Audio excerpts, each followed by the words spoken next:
stomach acid helps to denature proteins, supports pepsin activity, and liberates certain nutrients from food.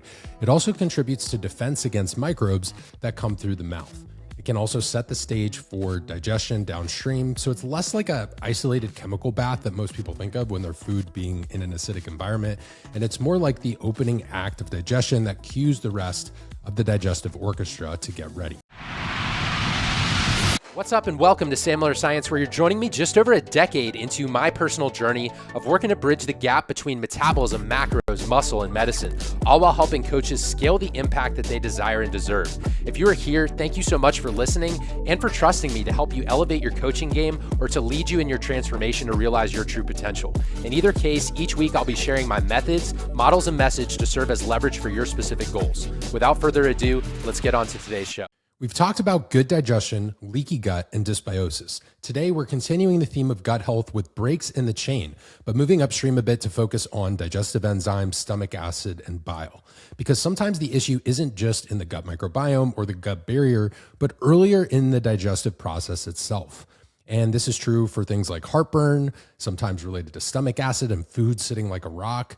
And when it comes to the current literature, we know that it's not always that simple with things like reflux symptoms or impaired gastric emptying. So we're going to break down the topics related to digestive enzymes, bile, and stomach acid today, give a brief overview, and also connect it back to some of the gut health topics that I've talked about a little bit earlier in this podcast series. So whether it's early satiety, post-meal pressure, abdominal fullness, or functional dyspepsia, or even impaired motility, we'll talk a little bit about how these different issues, whether it's stomach acid insufficiency or digestive enzyme insufficiency, how that can really play into these issues. So the goal of today's episode is not to turn health coaches into GI doctors. The goal is to help coaches better understand what these different digestive players are actually doing in the gut, what symptom patterns may point towards these issues, and how to avoid overconfident one-size-fits-all kitchen sink supplement protocol recommendations. So first things first, it's important to think of digestion like an assembly line. Stomach acid helps open the package. Enzymes keep breaking down the food into usable pieces. And then bile acids actually help handle fats while also acting a little bit like text messages that tell the gut and liver how to coordinate the next steps in this digestive process. When one part of that line is underperforming, symptoms can show up as reflux, fullness, bloating, steatorrhea, nausea, or poor tolerance to bigger and fattier meals. You'll see this with clients a lot, especially if they've had their gallbladder removed. In order to understand that assembly line, we'll cover a few different topics in today's episode. First, what stomach acid actually does and why reflux symptoms do not automatically mean too much stomach acid. We'll talk about what digestive enzymes do and where insufficiency can occur, and when digestive enzyme support, like supplements, makes the most sense, and why bile acids are more than just about fat digestion, including their role as signaling molecules in our body, and how that affects motility, stool consistency, and the gut environment. We'll also talk about what you should be looking for and what red flags to watch and things to consider, if this is actually a very serious or emergency level digestive issue versus something to manage with your nutrition training and lifestyle. First, our focus shifts to stomach acid. So stomach acid helps to denature proteins, supports pepsin activity, and liberates certain nutrients from food. It also contributes to defense against microbes that come through the mouth. It can also set the stage for digestion downstream, so it's less like an isolated chemical bath that most people think of when their food being in an acidic environment, and it's more like the opening act of digestion that cues the rest of the digestive orchestra to get ready. So stomach acid matters because it plays a big role in protein digestion. So we all hear about eating more protein, but we need stomach acid to back that up. Gastric acid activates pepsinogen to pepsin, which begins breaking down protein structures. It's also important for nutrient liberation. It's critical for absorption of minerals like calcium, zinc, magnesium, iron, and micronutrients like folic acid and vitamin B12. There's antimicrobial defense with stomach acid as well. It kills parasites, pathogenic bacteria, and fungi that may present in food. Stomach acid also primes the pancreas, the gallbladder, and small intestine that food is incoming. If you have low stomach acid, digestion and absorption of these nutrients is going to be hampered. But it's important to understand that stomach acid is part of a system that includes pepsin, gastric motility, lower esophageal sphincter function, and downstream pancreatic and biliary signaling. It's not a solo actor. Now, low stomach acid is one of the biggest issues you hear about in the health space. So there are some risk factors for this, like being over the age of 60, chronic stress, since HPA axis dysfunction can suppress gastric acid secretion, the long-term use of PPIs or proton pump inhibitors or H2 agonists can really contribute to this issue. You'll see that a lot. Autoimmune conditions, particularly autoimmune gastritis, can contribute to low stomach acid, and the chronic use of nonsteroidal anti-inflammatory drugs like ibuprofen because they can damage the stomach lining. H. pylori infection can also be related to both low and high stomach acid, but more commonly leads to gastritis and eventually low acid. Zinc deficiency is a big player here since it's required for HCl production. And low stomach acid matters because when we're looking at the liberation and absorption of nutrients, particularly vitamin B12, iron, calcium, magnesium, and zinc, and for certain pH-sensitive medications, we really need that stomach acid being that key player in digestion. When clients struggle with low stomach acid, it's also an antimicrobial defense issue because what's happening is it's potentially allowing pathogens to survive and can contribute to gut dysbiosis or small intestinal bacterial overgrowth. So not only do we have the altered absorption, but the microbial vulnerability is super important and explains a lot of symptoms. So without adequate stomach acid, we're definitely looking at a series of problems, but also a lot of clients can struggle with digestive enzyme insufficiency as well. Digestive enzymes are present all along the digestive tract, and each segment plays a significant role in terms of how our body is digesting our food. First, in the mouth, we have salivary enzymes. So salivary amylase begins breaking down starches into simpler carbohydrates, and then lingual lipase actually breaks down fats, which is really important in infants, but we basically have two different types of these enzymes starting in the mouth. Then by chewing longer, you allow your salivary enzymes to mix and act on this food. It's the first step of digestion, and it matters more than most people realize. Next, we have our gastric enzymes or stomach enzymes like pepsin. Breaks down proteins into smaller peptides and does require that acidic pH to be active. We also have gastric lipase, which continues breaking down fats. Then we have our pancreatic enzymes. These are enzymes secreted into the small intestine, things like our proteases, and these break down proteins into amino acids, which is important just like HCl. We have lipase, which breaks down fats into fatty acid and glycerol, and then amylase breaks down carbohydrates into simple sugars. Then in the small intestine, we have brush border enzymes on the intestinal wall. So peptidases break down small peptides into individual amino acids. It's also here that we see disaccharides broken down into monosaccharides, so lactose to glucose, and galactose or sucrose being broken down into glucose and fructose. So where the chain can break when it comes to enzymes is not chewing long enough because you have less salivary enzyme activity, low stomach acid or gastritis because it leads to reduced pepsin activity, pancreatic insufficiency since it significantly reduces proteases, lipase, and amylase output, and then gut barrier dysfunction or intestinal inflammation because that's going to deplete those brush border enzymes. So if you have any breaks in the chain, there's going to be less complete digestion. And this is also why HCl issues go hand in hand with the enzymatic issues. This can result in symptoms like bloating, gas, undigested food and stool, and malabsorption of nutrients. Health and fitness coaches, if you want to be the go-to professional that can do more than just say, hey, eat more fiber and drink some water and hope for the best when it comes to gut health and optimizing digestion, you're not going to want to miss Microbiome Mastery. This free workshop is taking place on April 8th at noon Eastern, and you can register using the link in the show notes. It's time to stop having clients who are struggling with things like bloating, indigestion, discomfort after meals, or just not feeling like themselves because of their digestive issues. Optimizing digestion is important for hormone levels, autoimmune symptoms, optimizing performance, recovery, and more. So you can't sleep on this. So many foundational certifications just do not teach coaches and health pros enough when it comes to gut health and optimizing the gut microbiome. So I'm here to fill in the missing link, and you can join us live on Wednesday, April 8th. Make sure you register RSVP. It's totally free.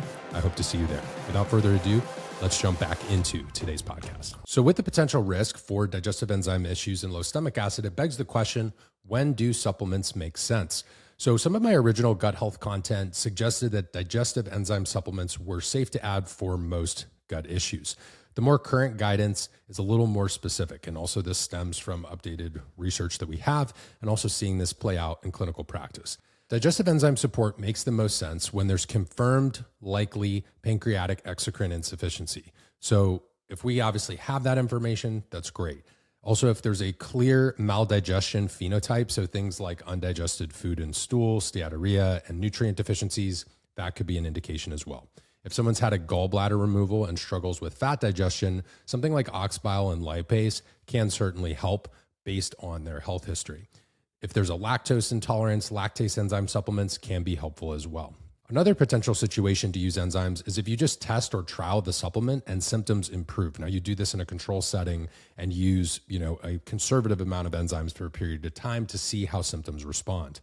Now, there's also situations where digestive enzyme supplements may not move the needle as much as people hope. So in issues where there's dysbiosis without clear maldigestion, so maybe the issue is microbial balance, not enzyme deficiency, maybe a case of functional dyspepsia or GERD driven by motility or sensitivity, enzymes aren't really going to address the root cause of that issue.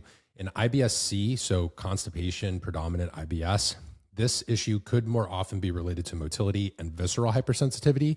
So you can see there are some cases where enzymes may not move the needle as much versus situations where they're helpful. If you're going to shop for a digestive enzyme supplement, you want to make sure it has the lipases and amylase for digestion, as well as the proteases. Optional additions would be things like ox bile for fat emulsification.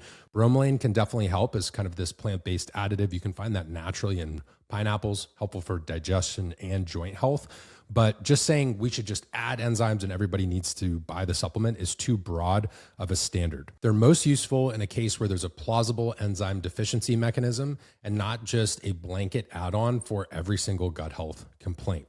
Now let's talk a little bit about bile acids, and you'll note I did mention ox bile a little bit earlier in today's show. Bile acids are more than just fat digestion. People used to think of bile primarily as a detergent that helps to emulsify fats so lipase can break them down. That's still true, but bile acids are also signaling molecules that affect motility, stool consistency, and the gut microbiome and host metabolism. Bile acids are synthesized in the liver from cholesterol, stored and concentrated in the gallbladder, and then released into the small intestine when you eat a meal, especially if the meal contains fat. About 95% of bile acids are reabsorbed in the terminal ileum and then recycled back to the liver. That 5% escapes into the colon, and they have more important effects while they're there. So when it comes to bile acid as signaling molecules or messengers, you could think of them as not just soap for fats, but they're also chemical messengers that communicate between the gut, the liver, and the microbiome. So what the bile acids actually signal is in the gut, they activate receptors like FXR and TGR5. These regulate gut motility, fluid secretion, and even aspects of inflammation. To the liver, they control their own synthesis. So there's a negative feedback loop. They regulate glucose and lipid metabolism. They influence insulin sensitivity. And then to the microbiome, bile acids can actually shape which bacteria can survive and thrive in different parts of the GI tract. Some bacteria can modify bile acids, converting primary bile acids to secondary bile acids. These have different signaling effects. Now, this matters for symptoms because when bile acid levels, the composition of bile or the bile signaling is disrupted, it affects more than just fat digestion. It can also impact gut motility, so how fast or slow things are moving in the gut. Stool consistency, so folks who may trend towards watery diarrhea or even harder constipation could be bile related. And then inflammation, because bile acids can either be pro or anti-inflammatory depending on the type and location. Bile also plays a role in metabolic health because bile acid signaling influences blood sugar and cholesterol. This is why bile acid problems show up in really varied ways, not just as fatty stools, but it could be chronic diarrhea, urgency to go to the bathroom, and even metabolic dysfunction. When it comes to bile acid supplements, usually we're talking about ox bile or bile salts. These are relatively inexpensive and widely available over the counter, does not require a prescription. Well, bile acid supplementation makes sense after someone may have had their gallbladder removed, because when you don't have a gallbladder, bile drips continuously into the small intestine rather than being released in a concentrated bolus with meals. Supplementing ox bile with meals can help mimic that bolus effect that you would normally get with an intact gallbladder. Fatty food intolerance with low bile flow is another reason to potentially consider ox bile if someone consistently experiences nausea, bloating, or discomfort after fatty meals, and there's no gallbladder pathology, supplementation could help. Another situation would be confirmed low bile output. This is rare, but in certain liver conditions, it can happen. Bile acid supplementation does not make sense if we have a bile acid malabsorption issue or chronic diarrhea, because more bile typically tends to make diarrhea worse, not better. In IBS-D, unless there's clear evidence of fat maldigestion, bile is more likely to exacerbate diarrhea, not necessarily make it better. So if you're looking for a bile supplement, ideally it's a supplement that lists out each bile acid and the amount. So things like cholic acid, deoxycholic acid, that's an example. Oxbile is the most common source, often combined with digestive enzymes like lipase particularly. As a safety note, bile acid supplements are typically safe to take, even if you're not 100% sure if you need them, as long as you don't have chronic diarrhea or IBS-D.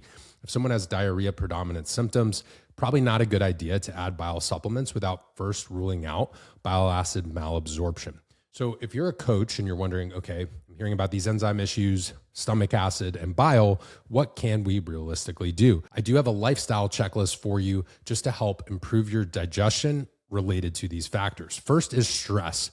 So chronic stress suppresses gastric acid, impairs motility, increases visceral hypersensitivity. And so any type of stress management, whether that's through breath work, meditation, therapy, time in nature, or other tools, all of those can really help, especially with things like stomach acid. Sleep quality and circadian rhythm is super helpful here because poor sleep impairs gut motility, reduces repair mechanisms, and increases inflammation. So aim for 7 to 9 hours with consistent sleep-wake times. Meal pacing and mindful eating is also a huge one. When you eat too quickly or you eat under stress or you eat when you're distracted, it's going to impair digestion at every level. So always encourage your clients to chew thoroughly because it's going to increase that salivary enzyme activity, and encouraging sitting down or just eating meals in a relaxed state. Being a nutrition-focused podcast, you know I'm going to mention dietary quality and composition. Minimize processed foods and eliminate foods that are harder to digest or promote dysbiosis.